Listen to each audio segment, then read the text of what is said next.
មិនបញ្ចងរត់ជើងខ្ញុំជាប់យ៉ាងនេះបើខ្ញុំស្រែកពេលនេះសេកទាំងឡាយនឹងផិតភ័យផ្អើលឆោឡោខានស៊ីចំណីមិនខានខ្ញុំត្រូវតែទ្រាំនឹងការឈឺចាប់នេះរងចាំពួកគេស៊ីឆ្អែតសិនចុះដល់វេលាសំលមមគិតថាសេកទាំងឡាយស៊ីឆ្អែតគ្រប់គ្រាន់ហើយទើបស្ដេចសេកចាប់ស្រែកយំឡើងយ៉ាងក្រលួចឲ្យជាសញ្ញាដល់ពពួកសេកទាំងអស់ថាខ្លួនមានគ្រោះថ្នាក់ជាប់អន្ទាក់ហើយ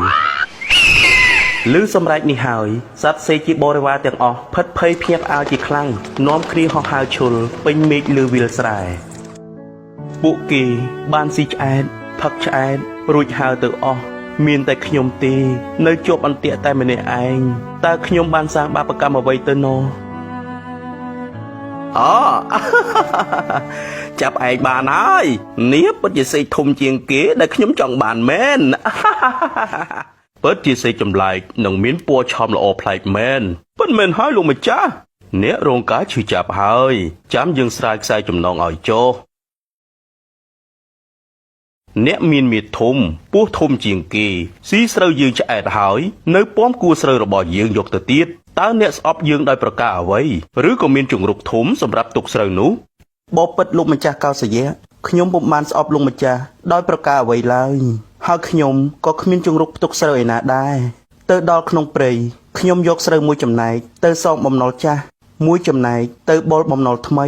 និងមួយចំណែកទៀតខ្ញុំកប់ជាកំណប់ក្នុងព្រៃមនាលសេកដ៏ចម្រើនចូលអ្នកបញ្យល់ឲ្យច្បាស់មកមើលយើងពុំយល់ពីចម្លើយរបស់អ្នកឡើយបបិទ្ធលោកម្ចាស់ខ្ញុំមានមេដាបៃតាចាស់ជរា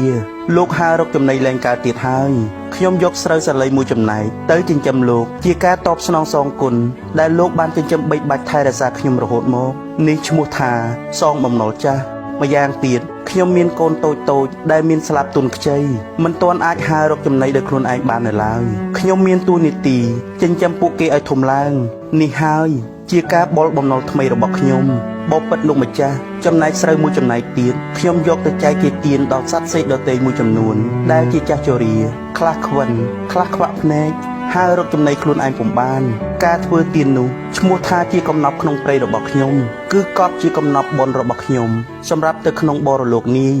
មនាលសេកដ៏ចម្រើននេះជាឧត្តមគតិខ្ពង់ខ្ពស់ណាស់សម្រាប់ជីវិតខ្ញុំពុំដែលបានស្ដាប់ឮពាក្យពេចន៍ដ៏ពីរោះយ៉ាងនេះឡើយចូលអ្នកមានសេចក្តីសុខចុះយើងនឹងលែងអ្នកទៅវិញហើយថ្ងៃក្រោយអ្នកមកចុះនាំទាំងបរិវាររបស់អ្នកទាំងអស់មកផងយើងនឹងប្រគល់ស្រូវសាលីនៃផ្ទៃដីចំនួន 1000 អាសម្រាប់ពួកអ្នកមកចឹកស៊ីតាមសេចក្តីត្រូវការចុះយើងនឹងជួបគ្នាទៀតយើងរក្សាមិត្តភាពដ៏យូរអង្វែងនេះតទៅ